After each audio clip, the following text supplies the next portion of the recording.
আলহামদুলিল্লাহ, মাশাআল্লাহ। কুয়েতে বৃষ্টি হইতেছে।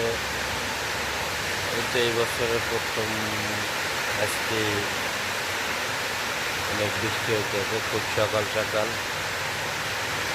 রাত্রেও হয়েছে, সারা রাত্রি কম বেশি হয়েছে। এখন এই যে সকালে প্রচুর বৃষ্টি হইতেছে।